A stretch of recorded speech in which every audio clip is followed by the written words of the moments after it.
Hello and welcome back to another episode of AutoFunk. Today, if you've seen the last episode, you'll know what to expect. We're working on Chris's LS1 powered C5 and we're doing some, well, I say we, Chris, there he is, working away while I'm talking rubbish, is doing some old school NA tuning. So we're gonna be changing the heads and the cam at the moment. We've almost got the heads off, we're almost ready to fit the new ones. But let's go back in time and see where we are before this job started. Oh, it's like David Jason weather in here. A touch of frost. Some of you may remember that TV series in the UK. Welcome back to the channel. Here's the shiny red Corvette that we bought 2 years ago. It was a non-runner, mainly down to the computer in the wheel well. Bit of a long story short, we went for a dyno run, didn't we? You might remember that a little while ago.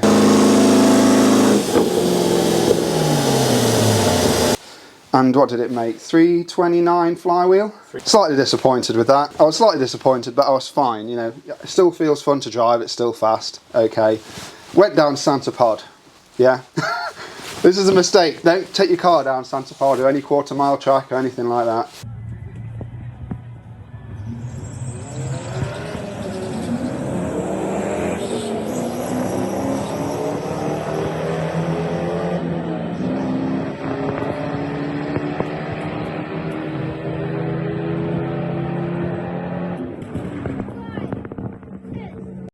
Never do that, because you end up doing this. It's a really dumb idea. Anyway, so I went down Santa Pod, lost every race, obviously, and I wouldn't have minded, but some of the cars you'd expect to lose against. I think there was like a Mark V Supra with 700 horsepower, obviously going to lose. Ford Mustang, a new Mustang again, it's a new car. My mate's DB7, I thought I might be more of a parity with that, but he has more into his engine than this whole car's worth, so again, that's fine. You know, he's got 15 grand in his engine. And then what really started to sting a little bit is a Z28 LT1 Camaro walked me. I'm guessing it had a cam in it or something, it was really fast. And a Skoda Fabia diesel also walked me. Tip at Santa Pod, if they've got odd wheels, it usually means they're fast. So if they've got like big racing slicks on the front and skinny ones on the back, it's a fast Fabia diesel that you're going up against. Wasn't stock at least.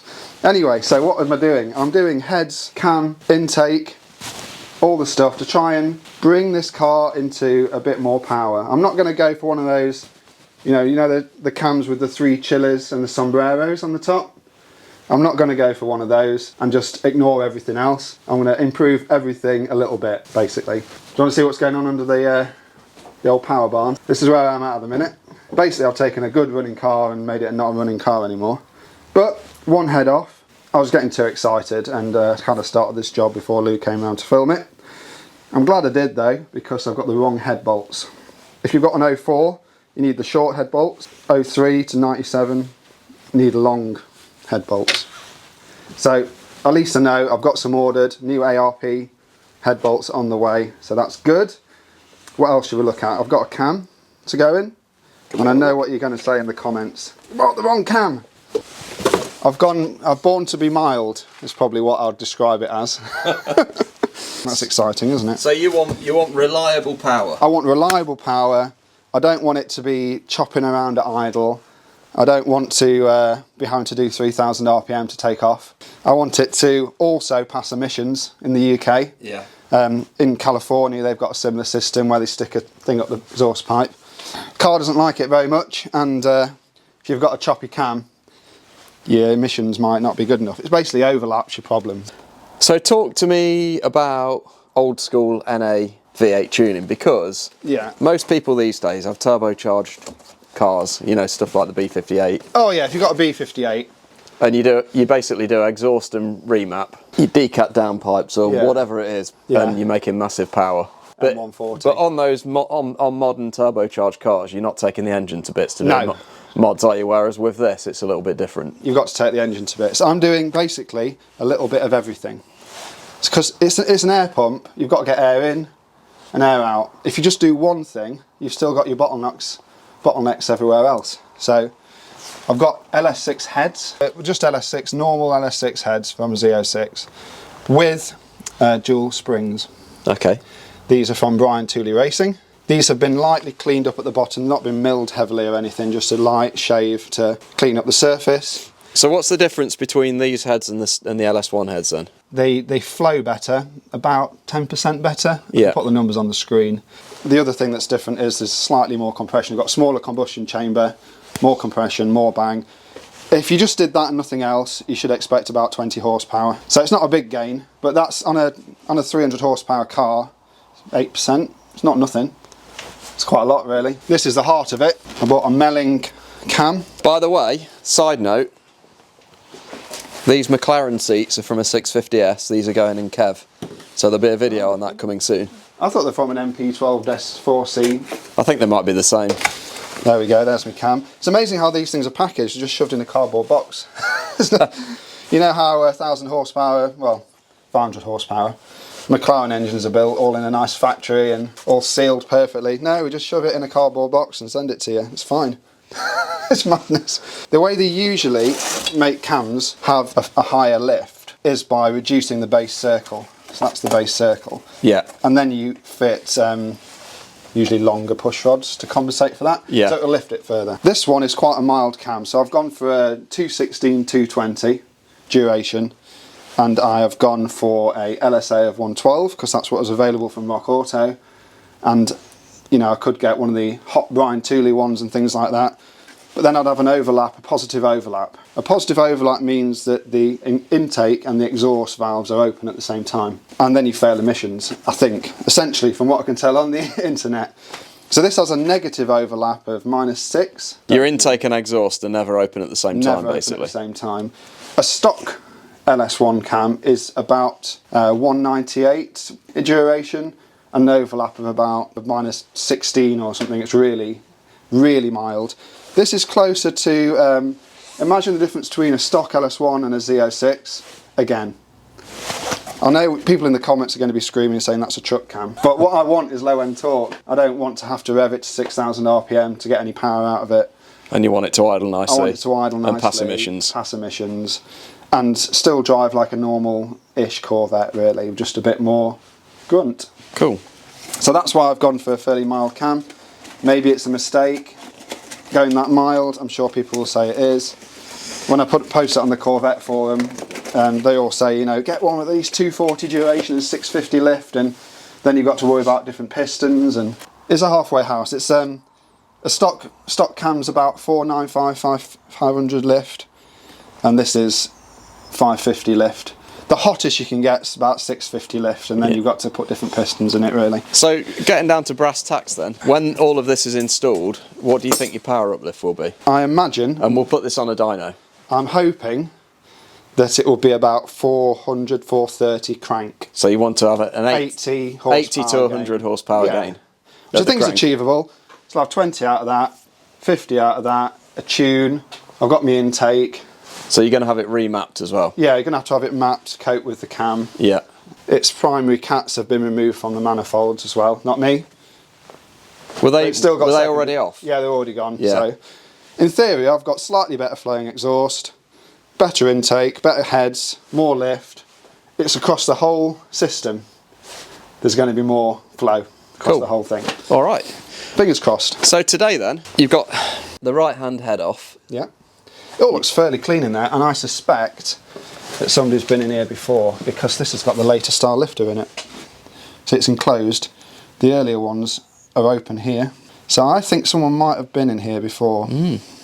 Oh yeah, the other thing that tells me someone might have been in here before is I don't think that's an original head gasket, because from what I've read, they're basically glued on, and this came off fairly easily, like a normal head gasket. Yeah. So if anyone knows in the comments, is that an original head gasket? Is that aftermarket? I don't like how this looks, but I think that's how it is, to be honest. It looked like all the water jackets were blocked, but that's just actually how it's meant to be. Just how it is.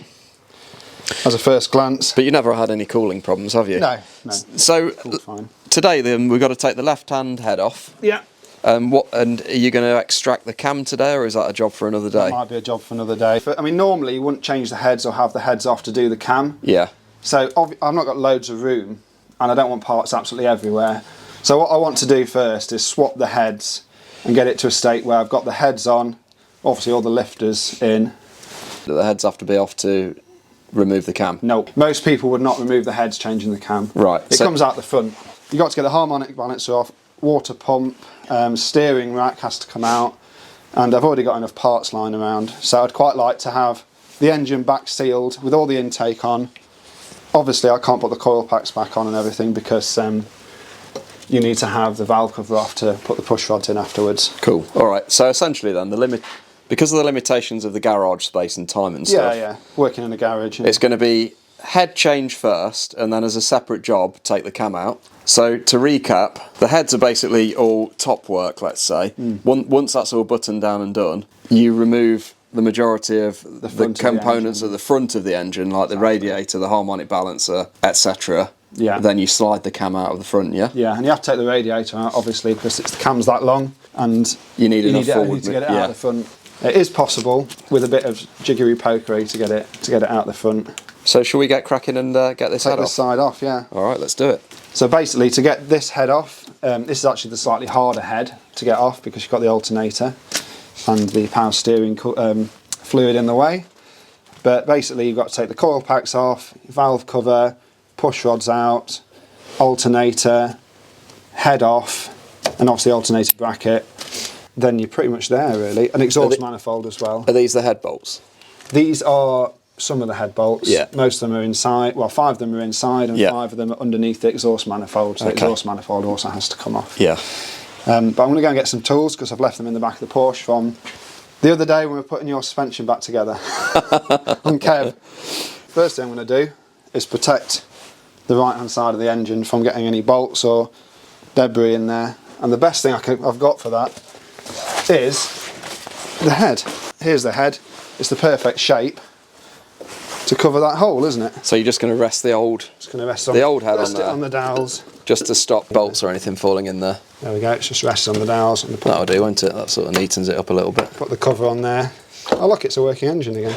Look how easy it is. It's a compact engine, isn't it? Yeah, it is. It's I wouldn't say it's simpler than a 2-piece puzzle, but it's quite a simple engine. You know, got to go and get the tools. So it begins then. Head 2. So these are the new heads. We're just the 243s, which is a Z06 head, which I think they said. They've all got brand new valves and been lapped in and cleaned faces. So you've lapped those in? I've lapped all those in. Bryant Tooley racing springs, so they're double springs. So basically the idea is you can have more lift without getting to coil bind because you haven't got so many coils, so you can push it down further.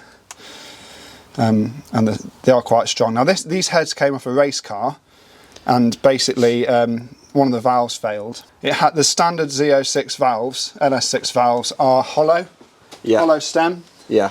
I think these double valve springs had too much seat pressure and pulled the head off the valve. Do you reckon? Yeah. Well, that's my guess. These are solid stainless steel valves, so these are plenty strong enough. So these aren't the sodium filled valves? They're not sodium filled, they're just standard solid valves, which are a damn sight stronger, really. The other thing I have got as part of it, obviously I've got a new crank bolt. I've got a new timing gear set, sprockets and chain, because whilst you're in there, you might as well. An oil pump.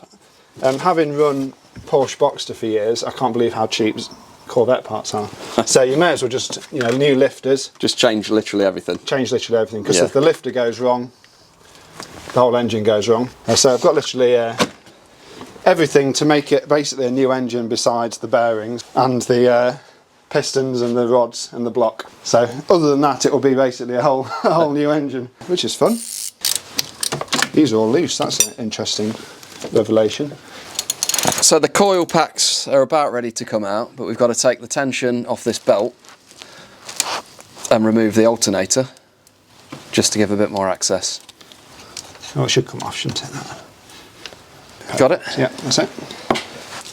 So how do you get the alternator out then? Just a couple of bolts, isn't it? A couple of bolts. Need a 13, whatever that's kind of thing. That's 15, isn't it? 13's it. That'll do. I think it's a 13.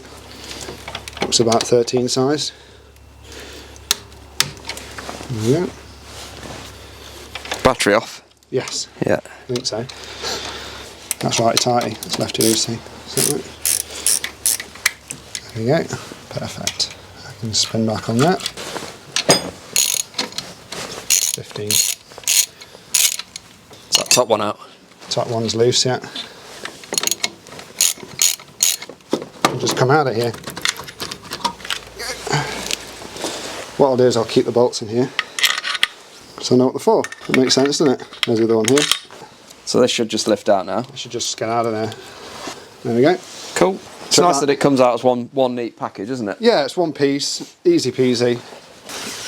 So what's next? Good question.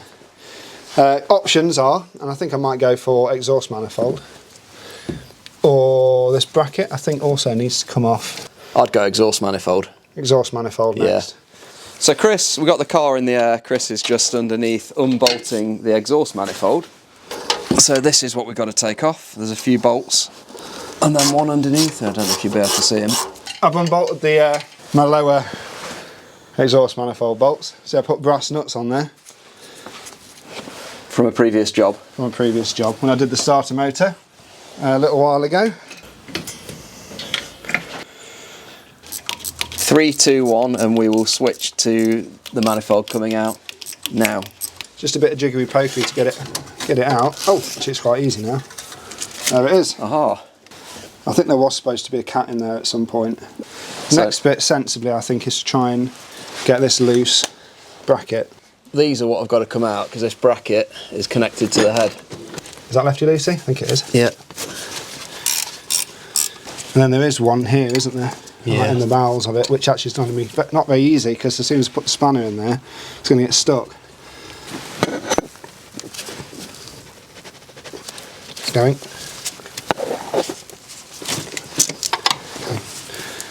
I always think that's funny. Dinner's ready. Yeah.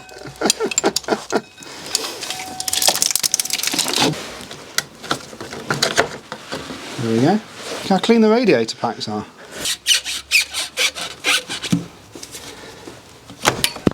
Can I see, in search of the what I think is the fourth bolt, fuck off that one down there, which is actually going to be quite difficult to get to. What's that? That one there? Yeah. I can get to it from this angle if you want. Can you? Things have escalated slightly. Chris is now taking the power steering pump assembly off and the water pump. Keep thinking dinner's ready, as I say, with this bell going off. In fact, it might not be far off a cup of tea time, I think. I think that's going to be loose enough. Just Oh, there you go. lift out of there. There we go. Excellent. Perfect. One water pump. Alright, so we've got a bit more access now. Let me see what's going on. And there's just a couple of bolts that we've got to remove around here so that we can take this Bracket out the way. power steering pump bracket off. Alternator doohickey. Oil pump's loose now, so we're completely free to unbolt the head, I think. Yeah, I think the head's the next thing, but I think So- actually a cup of tea is the next thing. Cup to of be tea honest. and then we'll get Coffee. that head off. Something like that first. Alright. Why does that feel like it's cross-threaded? Cross-threaded, still threaded, it's fine. Tea time. Indeed. Right, we've had a cup of tea and we're almost ready to take this head off. That's the next job. We need to, well, there's quite a lot to do to get to that stage. So to get to that stage, we need to take the rocker cover off and that'll expose all the rockers. It's just 4 bolts, that's nice and easy. Take those off and then we'll see what's underneath. This rocker actually hasn't got any pipes attached to it, so it can go and sit somewhere else without me forgetting which pipe goes to which. So if you are thinking of doing this job and you have an early LS and you want to switch to 243 heads, you will need these rocker covers with centre bolts rather than perimeter bolts. That's something just to bear in mind if you are going down that route. And if you have got perimeter bolts, you also need the different coil packs. So I'm quite lucky to have all the bits I already need. And hopefully there's no horrors in here. I don't think there will be, but the other side looked fairly good.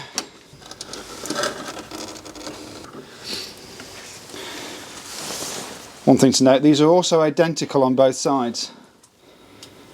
That's your oil filler. And the heads are, aren't And they? the heads are completely identical on both sides as well. So that's gonna go on the new head, isn't it? Yes, we are using this part. So unsurprisingly, under the rocker cover, there's the rockers, which are these.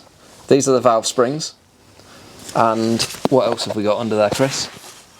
Not a lot actually on a push rod engine. We've got push rods, but you can't see them at the minute. But what we have got I don't know if I'll be able to show this on camera, but we've got the head bolts. So there's one there, 2, 3, 4. There's 5 underneath, and that's why the exhaust manifold, obviously one of the reasons why the exhaust manifold has to come off. Obviously it's attached to the head, so it has to come off anyway. And then there's 5 little diddly ones up here which don't do anywhere near as much work as these 10 at the bottom. These are not quite so critical, obviously still need them, but Yeah. they're not doing anywhere near as much work. So with the head bolts then, Chris, can you literally just undo them and take the head off now, or is there something else that you've got to do? No, there's a little bit more work to do. And it's important, you're going to have to do all these rocker bolts. Yeah. And it's important to be careful when you're doing these, because you need to do them a certain way, and it's only ones that are currently not under load. So see these? The valve is fully up, the spring is not compressed in any way. Yeah. They're fine to take off. Yeah. This one, the valve is open. If you undo this with the valve open, when it gets the last couple of threads, you can strip the threads out the head. You know, it's not too much of a problem, so I'm not using these heads again. But you don't really want to do that if you can avoid it. So you've got to rotate the engine. So take off, and you can only really undo ones that are closed. To be honest, it doesn't matter on a stock cam because it's so mild. But if you had a really high lift cam, then you're going to have problems. Yeah. So it actually doesn't matter that much on a stock cam. It doesn't matter. Now I think I am actually going to be replacing these because I have ones that have got brass bushings upgrades rather than the needle bearings, and this is one point of failure for the LS. The stock ones have needle bearings and they fall out, so I've got ones with brass bushings, the upgrade, so that might be worthwhile.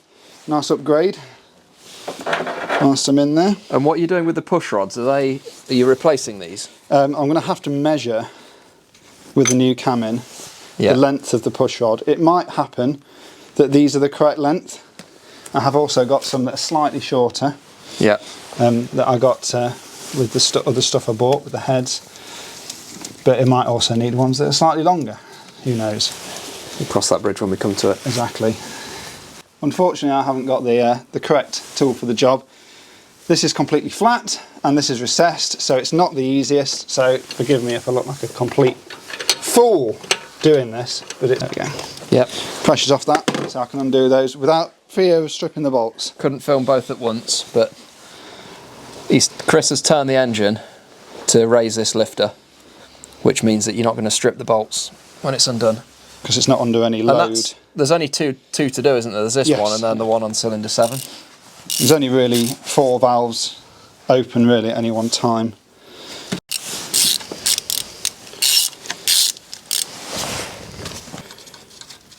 And the bolts are pretty long anyway, really. Obviously this comes out, this holds them all in place. I will need to use this, but it's also quite a handy store for the rockers. So you put these all in order on the bench so they don't get mixed up, but you're going to change these anyway, right? Yes, so I mean it's just in case I don't end up not changing them for some reason, that I've got them in the order that they were in. Precautions. Alright. And then so now it's what, push rods out, valve springs out? don't have to take the valve springs out, they come out with the head. They come out with the head. They're alright. So you just pull the push rods out That's the one. and then start undoing the bolts. Basically, yeah. Simples. And they're all the same length. Is that an oil pass through? From what I understand, I don't understand how the oiling works, but I think it only comes up the push rods and nothing else. So I was just asking Chris about the push rods because they're hollow. And we're not 100% sure. Let us know in the comments, guys. But we think that the push rods also act as an oil feed. They definitely do, but I don't know if there's another oiling feed. Well, I can't see where else Oil would come from. I oil think would come from. essentially it comes up the push rod, I believe, and then goes back down. The push rod hole. Not down the push rod hole, but just basically this gaps where the actual head bolts are. Yeah. That's where the oil goes back down. All you need to oil is this rocker, so it makes sense. You just need to keep it slightly lubricated, don't you? It's not like there's a cam up there. No. Interesting, that is. So there's not a huge amount of oil requirement. Still needs oil, but it's not in the same way. No. Alright, so Chris is just going to start taking the push rods out one by one. Try not to drop them. They're all the same length, but it's good practice just to make sure that you remember what order things go in. And then once the push rods are out, we can start unbolting it, and it should, all things being equal, should lift off at that point. Head bolts are coming off. There we go. One down. Sort of trying to do it in ish reverse order. Yeah. They're not in very tight, you see. So I don't want it hanging on those as anything. No, definitely not. They can be the last. Right, bolts after half an hour or so of messing around, taking all of those out.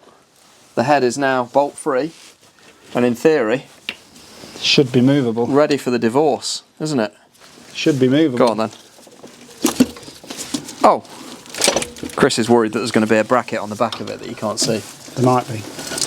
We don't know yet for sure. In fact, I think there probably is. There is. Do you want a hand? It's on there. If you hold that. Hold what? The head. I don't know if that's cable tied or what. I've got it, you can let go. Why do they stick those things on the back? I think it's a 15. Can't really see it. Yeah, it's 15. Will the head come forward a little bit to give you a bit more room? Possibly, but I can't seem to. And it might work. What about that? Oh, there's two things on the back. Oh, there you go. You got a good view of it now? Yeah, there's two things. So those are what we're messing around with here. Just got to get those bolts out, and then the head should come off. This has nuts on the back holding stuff on. The other side was exactly the same. It had a bracket holding, just clamping onto the wiring loom for some reason. It's even though the wiring loom's pretty stiff and it's not going anywhere. It's just there for inconveniencing anyone that wants to take the head off. But there is an earth there as well, isn't there? There is. So that's got to come kind off. of And that needs to go back on. semi-important. Here we are then, folks. The big reveal. What does it look like under an LS1 head?